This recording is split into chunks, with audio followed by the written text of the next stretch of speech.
تنزيل الكتاب لا ريب فيه من رب العالمين أم يقولون افتراه بل هو الحق من ربك لتنذر قوما ما أتاهم من نذير من قبلك لعلهم يهتدون الله الذي خلق السماوات والأرض وما بينهما في 6 أيام ثم استوى على العرش ما لكم من دونه من ولي ولا شفيع أفلا تتذكرون يدبر الأمر من السماء إلى الأرض ثم يعرج إليه في يوم كان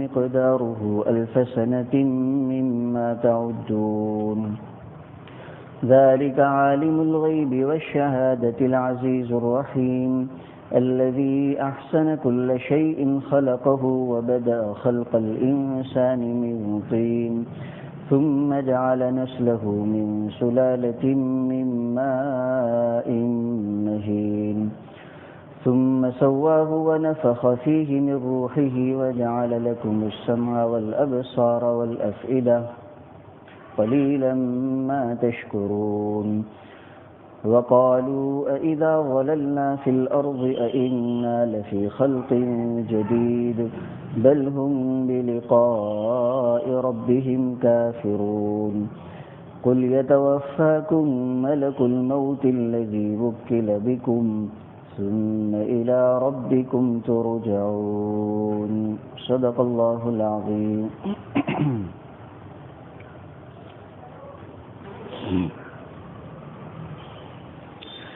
اس سورہ سجدہ کی شروعات ہوئی ہے.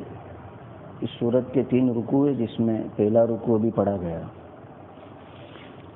اس پوری سورت میں بھی اس کا جو خلاصہ نکالیں ہم تو توحید، رسالت اور آخرت، انہی 3 باتوں کو اللہ تعالیٰ نے اس سورت میں بیان کیا ہے. اپنی وحدانیت کو، نبی کریم صلی اللہ علیہ وسلم کی رسالت برحق ہے، سچی ہے، اس کو، اور مرنے کے بعد دوبارہ پیدا ہونا ہے، یہ ایک برحق معاملہ ہے. اس بات کو گویا یہ تینوں جو اسلام کے بنیادی عقائد ہے اسی کو اس صورت کے اندر مختلف آیتوں سے اللہ تعالیٰ نے ثابت فرمایا ہے. یہ صورت نبی کریم صلی اللہ علیہ وسلم اکثر و بیشتر جمعہ کے دن فجر کی پہلی رکعت میں پڑھا کرتے تھے. تو ائمہ کو بھی چاہیے اس کا اہتمام کرنا چاہیے. علماء نے اس کو مستحب بلکہ سنت قرار دیا ہے. اور دوسرا کہ نبی کریم صلی اللہ علیہ وسلم کے معمولات میں یہ بات بھی ملتی ہے کہ آپ رات کو سونے سے پہلے، اب چاہے مغرب کے بعد فوراً پڑھ لیں یا سونے سے پہلے کبھی بھی رات میں، ان 2 صورتوں کو نبی کریم صلی اللہ علیہ وسلم پڑھا کرتے تھے. سورہ سجدہ جو بھی ہماری شروع ہوئی ہے، اور دوسری سورہ ملک تبارک الذی بیدہ الملک. اور اس کی فضیلت میں یہ آتا ہے کہ سورہ ملک کی جو آدمی رات کو تلاوت کرتا ہے سونے سے پہلے تو اللہ تعالیٰ اس کو قبر کے عذاب سے محفوظ رکھتا ہے. بہت بڑی فضیلت ہے. قبر کا معاملہ ویسے ہی خطرناک اور وحشت والا ہے. یہ آسان نسخہ نبی کریم صلی اللہ علیہ وسلم نے بتایا ہے کہ جو مومن رات میں اس سورت کی تلاوت کا اہتمام کرے گا اللہ تعالیٰ اس کو قبر کے عذاب سے بچائیں گے. تو یہ دونوں ہی صورتیں پڑھنے کا معمول ہونا چاہیے، سورہ سجدہ بھی اور سورہ تبارک الذی بھی.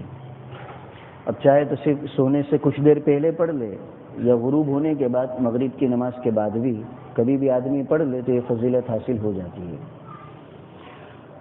پہلی جو آیت پڑھی گئی الف لام میم تنزیل الکتاب لا ریب فیہ من رب العالمین، اس میں اللہ تعالیٰ نے قرآن کریم کی حقانیت کو اور جس ذات پر یہ قرآن اترا ہے وہ سچے رسول ہے اس کو بیان کیا ہے.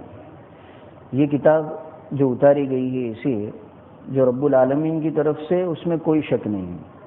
کیونکہ مشرکین مکہ نبی کریم صلی اللہ علیہ وسلم کی طرف سے قرآن سن کر جب ان سے کوئی جواب نہیں بن پڑتا تھا تو بلا وجہ یہ الزام لگاتے تھے کہ نعوذ باللہ یہ خود اپنی طرف سے گڑھ لیتے ہیں اور اس کلام کو اللہ تعالیٰ کی طرف منسوب کرتے ہیں، حالانکہ ان کا بنایا ہوا ہے.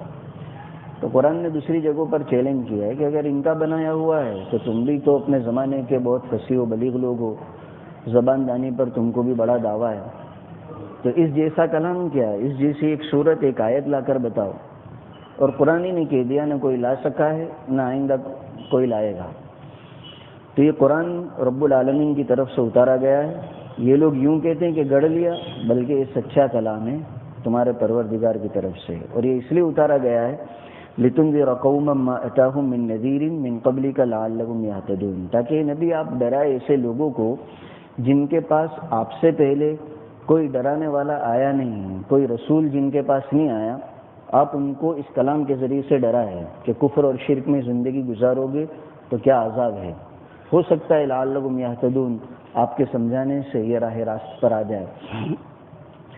حضور کی جو اولی بعثت ہوئی ہے، ویسے آپ تو قیامت تک کے لیے نبی ہے اور پوری دنیا والوں کے لیے نبی ہے، عربوں کے لیے بھی، اجمیوں کے لیے بھی، اور آپ کی بعثت قیامت تک کے لیے، آپ آخری نبی تھے، آپ کے بعد کوئی نبی نہیں آئے گا۔ لیکن آپ کی جو بعثت اولاً ہوئی ہے وہ عربوں میں ہوئی ہے۔ مکے میں آپ پیدا ہوئے، وہیں آپ کی جوانی آئی، اور وہیں 40 سال کی عمر میں آپ کو اللہ تعالیٰ نے نبوت دی۔ تو سب سے پہلے نبوت والا فریضہ جن لوگوں کے سامنے آپ کو پیش کرنا تھا، توحید کی دعوت دینی تھی، وہ یہ مکے والے تھے، مشرکین مکہ، عرب کے مشرکین۔ یہ عرب کے مشرکین چاہے مکے میں ہو چاہے آس پاس میں ہو، یہ وہ لوگ تھے جن کے پاس کوئی نبی مستقل اللہ تعالیٰ نے بھیجا نہیں تھا۔ ہاں، دین حق کی دعوت ان تک بھی پہنچی تھی، اگلے انبیاء کے وہ وارثین کے ذریعے۔ آپ سے پہلے جو دین تھا وہ نصرانیت کا تھا، حضرت عیسیٰ علیہ السلام کا۔ حضرت عیسیٰ علیہ السلام کا جو صحیح دین تھا اس کو ماننے والے بھی تھے، چاہے کم تعداد میں تھے۔ ان کے ذریعے سے یہ مکے کے مشرکین تک بھی دین نصرانیت کی دعوت پہنچی تھی، اور اسی کا اثر تھا کہ نبی کریم صلی اللہ علیہ وسلم کی بعثت سے پہلے بھی مکے میں کچھ لوگ تھے جو کفر اور شرک کو، بت پرستی کو برا سمجھتے تھے، اور ایک اللہ کے ہونے کے قائل تھے۔ مفسرین نے لکھا ہے انہی میں عمرو ابن نفیل نام کے ایک شخص تھے۔ نبی کریم صلی اللہ علیہ وسلم کی نبوت سے پہلے ہی جب آپ کی عمر 25 سال کی تھی، اور جس عمر میں کعبۃ اللہ کی نئی تعمیر کی گئی مکے والوں کی طرف سے، اسی زمانے میں ان کا انتقال ہوا ہے، عمرو ابن نفیل کا۔ تو گویا آپ کی نبوت والا زمانہ تو انہوں نے نہیں پایا، لیکن ان کے حالات میں لکھا ہے کہ یہ حضور کی بعثت سے پہلے بھی بت پرستی کو برا سمجھتے تھے، اور اپنے لوگوں کو، اپنے چھوٹوں کو سمجھاتے تھے کہ یہ کام مت کرو، بتوں کی جو پوجا کرتے ہو۔ حالانکہ مکے میں عام ماحول، بلکہ عربوں میں وہ بت پرستی کا ہی تھا، کفر کا، شرک کا۔ کعبۃ اللہ میں بھی انہوں نے کئی بت لا کر رکھے تھے۔ تو ایسے عام ماحول میں بھی ان کو یہ بات سمجھ میں نہیں آتی تھی کہ آدمی بتوں کے سامنے ہاتھ جوڑے اور ان سے کچھ مانگے، تو وہ خود بھی بچتے تھے، اپنے تعلق والوں کو بھی اس سے منع کرتے تھے۔ اور دوسرا جو عام رواج تھا کہ وہ جانوروں کو بھی بتوں کے نام پر ذبح کرتے تھے، جیسے ہمارے اس ملک میں بھی کتنے دیوی دیوتاؤں کے نام پر یہ لوگ وہ بھینٹ چڑھاتے، تو یہ مکے والوں کا بھی دستور تھا، بتوں کے نام پر جانور ذبح کرتے تھے۔ تو یہ عمرو ابن نفیل اپنے لوگوں کو اس سے بھی منع کرتے تھے کہ یہ غلط ہے، ایک اللہ ہی کو مانو، اوپر والے کو، یہ جو بتوں کی پوجا کی جاتی ہے، بتوں کے نام پر جانور ذبح کیے جاتے، یہ مت کرو۔ حالانکہ ابھی حضور کی بعثت نہیں ہوئی ہے، یہ اس سے پہلے کا زمانہ ہے۔ آپ کی بعثت تو ان کے انتقال کے 15 سال کے بعد ہوئی ہے۔ تو جب نبی کریم صلی اللہ علیہ وسلم مبعوث ہوئے تو یہی عمرو ابن نفیل جن کا انتقال ہو چکا تھا حضور کی بعثت سے پہلے، جو کفر اور شرک کو برا سمجھتے تھے، ان کے بیٹے سعید ابن عمرو ابن نفیل جو صحابہ میں سے اور اونچے مقام والے ہیں، انہوں نے نبی کریم صلی اللہ علیہ وسلم سے یہ بات پوچھی تھی کہ اللہ کے رسول، میرے والد کے حالات تو آپ جانتے ہیں، کیونکہ حضور کی 25 سال کی عمر تھی نا جس وقت ان کا انتقال ہوا، حضور جانتے تھے ان کو۔ تو یہ حضرت سعید ابن عمرو نے نبی کریم صلی اللہ علیہ وسلم سے پوچھا تھا کہ اللہ کے رسول، میرے والد جن کی تفصیلات آپ جانتے ہیں کہ کفر سے، شرک سے، بت پرستی سے انہوں نے اپنے آپ کو بچایا تھا، لیکن یہ دین جو آپ لے کر آئے ہیں اس سے تو پہلے ہی ان کا دنیا سے جانا ہو گیا، تو کیا میں ان کے لیے مغفرت کی دعا کر سکتا ہوں؟ نبی کریم صلی اللہ علیہ وسلم نے کہا ضرور۔ یعنی گویا ان کا صحیح دین پر انتقال ہوا، اس وقت وہ دین جو نصرانیت والا تھا، ایک اللہ کو ماننے والا، اس کے وہ قائل تھے۔ ایسے ہی ورقہ ابن نوفل، ان کا بھی تذکرہ آتا ہے، بخاری شریف میں بھی ہے کہ نبی کریم صلی اللہ علیہ وسلم کی نبوت کی شروعات ہی میں ان کا بھی انتقال ہوا ہے۔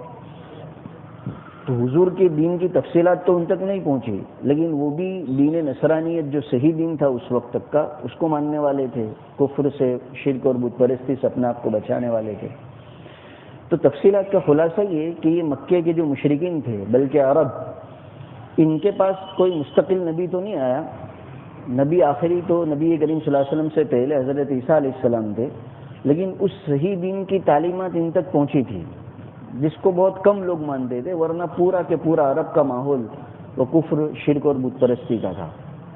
تو اللہ تعالیٰ اسی کو اس آیت میں فرماتے ہیں کہ ہم نے آپ کو نبی بنا کر بھیجا، ایک سچا کلام آپ پر اتارا تاکہ آپ ان عربوں کو کفر اور شرک، بت پرستی کے عذاب سے ڈرائیے، ہو سکتا ہے یہ ہدایت پر آ جائے۔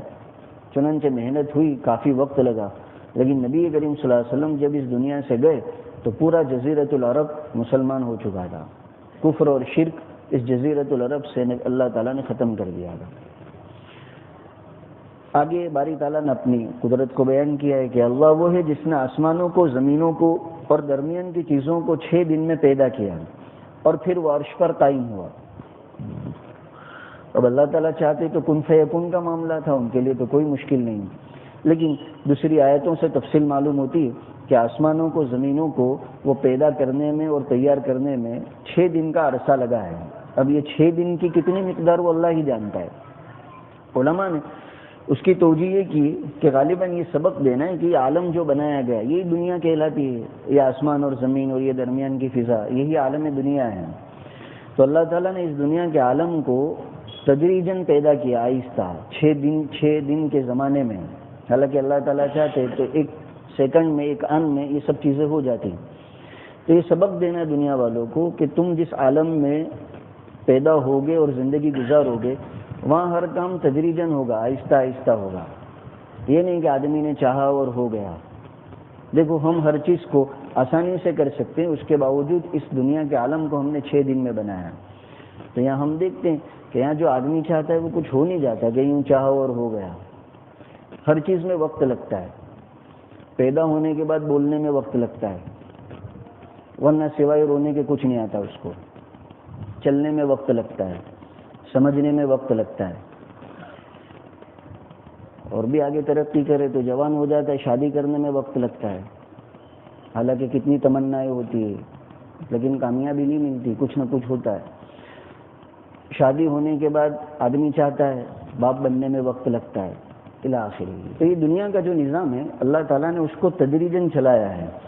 وہ تو جنت کا معاملہ ہے کہ آدمی جو چاہے گا اور آنن فانن ہو جائے گا، جس چیز کی تمنا کرے گا وہ چیز فوراً پوری ہو جائے گی۔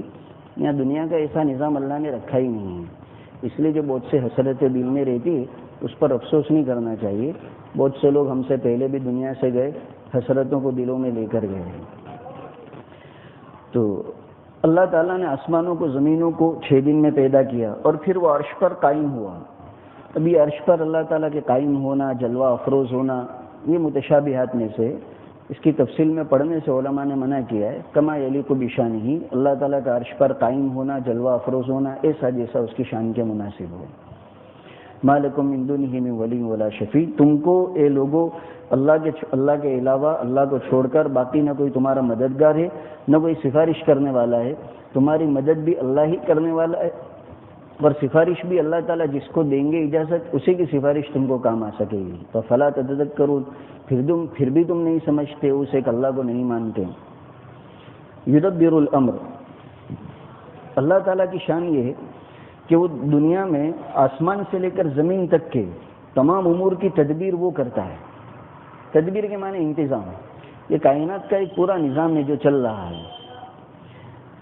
ہماری تو سوچ بھی بہت چھوٹی، نظر بھی بہت کم آتا ہے، آدمی اپنے مسائل ہی میں رہتا ہے، لیکن یہ پوری جو کائنات ہے اس میں صرف انسان ہی نہیں اور بھی کتنی ساری مخلوقات اللہ نے بنائی ہیں، درندوں کی، چرندوں کی، پرندوں کی، چھوٹے سے چھوٹے جانور، بڑے سے بڑے جانور، سب کو اللہ نے پیدا کیا۔ یہ تو حیوانات کی بات ہے جو جاندار، اس کے علاوہ یہ نباتات جو درخت، گھاس پھوس اگتے، یہ بھی ایک مستقل نظام، پہاڑیوں کا، پتھروں کا مستقل نظام، سمندر کی جو مخلوق ہے اس کے لیے مستقل نظام، آسمان پر جو فرشتے ہیں، اسی طرح یہ جو ستارے ہیں، سیارات ہیں، اس کا مستقل نظام۔ تو دنیا کا جو بھی کام ہے آسمان سے لے کر زمین تک کا، اس کا انتظام باری تعالیٰ کے ہم کرتے ہیں۔ تدبیر کے معنی اس کا بہتر سے بہتر انتظام کرنا۔ اب جیسا میں نے کہا ہماری تو عقلیں اتنی چھوٹی، ہم سوچ کر بھی نہیں سمجھ سکتے کہ یہ کیسے ہوتا ہے، لیکن یہ چھوٹی سے چھوٹی چیز سے لے کر بڑی سے بڑی چیز تک کا پورا انتظام باری تعالیٰ فرماتے ہم کرتے ہیں، اور یہ چل رہا ہے نظام۔ ثم اسی میں یہ سب آ گیا، جو انسان پیدا ہوتے وہ یہ بھی اللہ تعالیٰ کے انتظام سے، جو مرتے ہیں وہ بھی اللہ کے انتظام سے، جس کو جتنا رزق مل رہا ہے وہ بھی اللہ کے انتظام۔ اللہ تعالیٰ نے کام فرشتوں کے حوالے کر رکھے ہیں، لیکن ان کاموں کا پورا نظام اللہ تعالیٰ کرتے ہیں۔ ان کو تو یہ کہا گیا کہ ہم نے جو فیصلہ کیا اس کے مطابق کرو۔ تو یہ جتنی بھی کائنات کے اندر چیزیں اور امور وجود میں آ رہے ہیں، یہ سب اللہ تعالیٰ کے انتظام سے، اس کے فیصلے سے۔ ثم یعرج الیہ فی یوم، اس سے اللہ تعالیٰ کی قدرت معلوم ہوتی ہے، وہ کیسا زبردست قدرت والا ہے، کتنا بڑا ہے، اس پوری کائنات کے نظام کو وہ تنے تنہا چلا رہا ہے۔ فرشتے اس کے حکم کے بغیر کچھ نہیں کر سکتے ہیں۔ آگے ملک الموت کی تفصیل آ رہی ہے، وہاں میں بتاؤں گا، اس سے اور بھی واضح بات ہو جائے گی۔ ثم یعرج الیہ فی یوم، پھر یہ تمام امور اللہ تعالیٰ کی طرف واپس پہنچیں گے ایک ایسے دن میں جس کی مقدار تمہارے شمار کے مطابق 1000 سال کی ہوتی ہے۔ مطلب یہ کہ کائنات میں جتنے امور ہوئے، لوگ پیدا ہوئے، مرے، درمیان میں کسی نے اچھے کام کیے، کسی نے برے کیے، کسی نے دونوں کیے، جو کچھ بھی جس نے کیا یہ سب کے سب اللہ تعالیٰ کی طرف واپس ہوگا، ہو رہا ہے، سب نامہ عمل میں نوٹ ہے۔ اور کل کو قیامت کے دن جس کی مقدار انسانوں کی گنتی کے مطابق 1000 سال کے برابر ہوگی، اللہ تعالیٰ کے سامنے پیش ہوں گے، اور اللہ تعالیٰ ان دنیا میں انسانوں نے جو امور جس طرح کیے ہیں اس کے مطابق فیصلہ کرے گا۔ اب یہ قیامت کا دن جو 1000 سال کا ہے، دوسری آیت میں آتا ہے 50,000 سال کا ہے، تو حضرت عبداللہ ابن عباس جو رئیس المفسرین ہیں وہ تو کہتے ہیں کہ آیت میں یہ دونوں باتیں ہیں، یہاں 1000 سال کے برابر قرار دیا گیا قیامت کو، اور آگے 29ویں پارے میں 50,000 سال کے برابر اسے ایک دن کو قرار دیا گیا ہے۔ اس کا کیا مطلب ہوگا؟ 50,000 سال کیسے، 1000 سال کیسے؟ ابن عباس رضی اللہ تعالیٰ عنہما نے تو یہاں توقف کیا ہے کہ اللہ تعالیٰ ہی جانتا ہے کہ اس کی کیا حقیقت ہے، 50,000 سال کیسے اور 1000 سال کیسے، اور واقعی میں اس کی صحیح تعین کوئی نہیں کر سکتا۔ البتہ علماء نے کچھ نصوص کی روشنی میں یہ بات کہی، جیسے حضرت حکیم الامت تھانوی رحمۃ اللہ علیہ نے، کہ یہ جو قیامت کے دن کی تفصیل ہے 1000 اور 50,000 سال، یہ لوگوں کے اعمال اور حالات کے اعتبار سے ہے۔ دنیا میں بھی ہم دیکھتے ہیں کہ وقت تو ایک ہی طرح کا ہوتا ہے، لیکن آدمی اپنی حالت کے اعتبار سے اس کو کم چھوٹا سمجھتا ہے، کم زیادہ سمجھتا ہے۔ خوشی کے دن ہوتے ہیں وہ بہت جلدی گزر جاتے ہیں، اور آدمی اگر کسی پریشانی میں ہے، مصیبت میں ہے، تو اس کے لیے ایک ایک گھڑی گزارنا مشکل ہے۔ اب یہ دنیا میں دیکھ لیجیے، یہ جو گھومنے پھرنے والے ہیں اتوار کو جاتے ہیں، چھٹی کا دن ہے، ان کا اتوار کا دن بہت آسانی سے گزر جاتا ہے، وہ سوچتے رات بھی آ گئی، حالانکہ وقت تو وہی ہے 24 گھنٹے کا، کوئی ایسا تھوڑی کہ دوسرے دنوں کے مقابلے میں اتوار کا دن کم ہو گیا، لیکن چونکہ وہ مزے میں گزارا جاتا ہے، گھومنے پھرنے میں، یاروں کے ساتھ مجلسوں میں، تو بہت آسانی سے گزر جاتا ہے۔ اور یہی اتوار کا دن ان قیدیوں پر بھی گزرتا ہے جو جیلوں میں ہیں، ان کا اتنا آسانی سے نہیں گزرتا، ان کے لیے ایک ایک گھڑی مشکل۔ یہ تو ایک سمجھنے کی بات ہے۔ تو اسی طرح قیامت کے دن جو لوگ اللہ تعالیٰ کے دربار میں وہاں میدان حشر میں موجود ہوں گے، اب سب نے یکساں زندگی تو نہیں گزاری ہے، ہر ایک کی الگ الگ ہے، کسی نے کفر کے ساتھ، کسی نے ایمان کے ساتھ، پھر ایمان میں بھی کسی نے اللہ تعالیٰ کی اطاعت کے ساتھ، کسی نے اس کی نافرمانی اور گناہوں کے ساتھ۔ تو یہ حضرت تھانوی رحمۃ اللہ علیہ فرماتے ہیں کہ یہ قیامت کے دن کی سختی جو 1000 سال کے برابر ہوگی یا 50,000 سال کے برابر ہوگی، تو یہ لوگوں کے اعمال کے اعتبار سے، جو جتنا زیادہ مجرم اور گنہگار ہوگا اس کے لیے وہ دن اتنا ہی سخت ہوگا، اور جس کے گناہ اور برائیاں کم ہوگی اس کے لیے اتنا کم، اور جو بالکل نیک اور صالح ہو کر اللہ تعالیٰ کو راضی ہو کر گیا ہے تو اس کے بارے میں تو روایتوں سے معلوم ہوتا ہے اس کو تو قیامت کا دن اتنا مختصر معلوم ہوگا جیسے نماز کا وقت ہوتا ہے، پتہ بھی نہیں چلے گا۔ بہرحال تو حقیقی اس کی کیا وضاحت ہے 1000 سال 50,000 سال کی، وہ تو اللہ ہی جانے۔ کچھ حضرات نے اس طرح تثبیت دی ہے 50 اور 1000 سال کے درمیان۔ یہ اللہ وہ ہے جو غیب اور ظاہر ہر چیز کا جاننے والا ہے اور بڑا زبردست رحم کرنے والا ہے، جس نے ہر چیز کو ہر چیز کی تخلیق کو، پیدائش کو اچھا بنایا. اللہ تعالیٰ نے جتنی مخلوقات بنائی، باری تعالیٰ فرماتے ہیں ہر مخلوق کو ہم نے اچھا بنایا. اب انسان تو یوں سمجھتا ہے نہیں اچھا ہوں، آئینہ دیکھتا رہتا ہے، لیکن باری تعالیٰ فرماتے ہیں کہ جتنی مخلوقات ہیں ہم نے ہر مخلوق کو اچھا بنایا، چاہے ہماری عقل میں آئے نہ آئے. اب میں اور آپ سوچتے ہیں کیڑے مکوڑے میں کیا حسن ہے، اور اسی طرح شیر اور بھیڑیے میں کیا حسن ہے، لیکن مفسرین نے لکھا ہے کہ عالم، مجموع عالم کے اعتبار سے جن حکمتوں کا، مصلحتوں کا تقاضا ہے، اللہ تعالیٰ نے اس تقاضے کے مطابق ان مخلوقات کو پیدا کیا ہے. تو وہ جب تقاضۂ حکمت اور تقاضۂ مصلحت کے مطابق ہے تو اس میں حسن آ ہی گیا، چاہے انسان کو سمجھ میں آئے یا نہ آئے. ہاں، ان مخلوقات میں اللہ تعالیٰ نے انسان کو سب سے اچھا بنایا، اسی لیے دوسری جگہ پر لقد خلقنا الانسان فی احسن تقویم. باقی نفس حسن تو تمام مخلوقات میں ہے، انسان کو سمجھ میں آئے یا نہ آئے. وبدأ خلق الانسان من طین، اور اللہ تعالیٰ نے انسان کی پیدائش کو مٹی سے بنایا. یہ بھی اللہ تعالیٰ اپنی قدرت بتانا چاہتے کہ مخلوقات میں انسان احسن تقویم میں ہے، سب سے اچھا ڈھانچہ انسان کا، لیکن اس کو بھی ہم نے بنایا کہیں سے؟ ایک معمولی چیز سے، مٹی سے. تو گویا اس کے اندر یہ حسن، اور حسن بھی اعلیٰ درجے کا، یہ صرف اور صرف ہمارے چاہنے سے، ہماری تربیت سے ہے. باقی اس کی پیدائش تو مٹی سے ہوئی جس مٹی کی کوئی حیثیت نہیں ہے. وہی آگے فرمایا ثم جعل نسلہ من سلالۃ من ماء مہین، کہ اللہ تعالیٰ نے انسان کی نسل کو چلایا ہے ایک بے قدر پانی کے، ایک بے قدر پانی سے جو خلاصہ ہے. بے قدر پانی کا مطلب منی، اور منی جو ہے وہ خلاصہ انسان کی غذا کا، اور انسان کی غذا تیار ہوتی ہے اخلاط اربع سے. یہ سب علمی باتیں ہو جائے گی. مطلب یہ کہ انسان جو غذا کھاتا ہے، غذا کھانے کے نتیجے میں اندر جو تبدیلیاں ہوتی ہے، خون بنتا ہے، فضلہ بنتا ہے، پھر وہ خون کے مجموعے سے اللہ تعالیٰ منی کو تیار کرتا ہے. تو یہ منی کا قطرہ جو خلاصہ ہوا، اس خلاصے سے اللہ تعالیٰ نے انسان کی نسلوں کو چلایا ہے. ثم سواہ، تو یہ منی کا نطفہ مرد کے ذریعے سے عورت کے رحم میں پہنچتا ہے. ثم سواہ، پھر اسی عورت کے رحم میں باری تعالیٰ فرماتے ہم اس پیدا ہونے والے بچے کے اعضاء کو ٹھیک کرتے ہیں. عامتاً بچہ صحیح سالم پیدا ہوتا ہے، حالانکہ کتنا چھوٹا، لیکن اس چھوٹے سے جسے میں وہی دونوں آنکھیں بھی ہے، وہی ناک بھی ہے، وہی دونوں ہاتھ بھی ہے، دونوں پیر بھی ہے، پیٹ، پیٹھ، یہ اللہ تعالیٰ نے صحیح سالم وہ بچہ ماں کے پیٹ میں تیار کیا. اسی کو سوا ہو کہ ہم نے اس کے اعضاء کو ماں کے پیٹ ہی میں صحیح سالم بنایا. اور پھر وَنَفَخَ فِيهِ مِن رُوحِهِ، ایک وقت گزرنے کے بعد 4 مہینے تقریباً جب بچے کو ماں کے پیٹ میں گزرتے ہیں تو اللہ تعالیٰ کی طرف سے وہ اس بچے میں روح پھونکی جاتی ہے.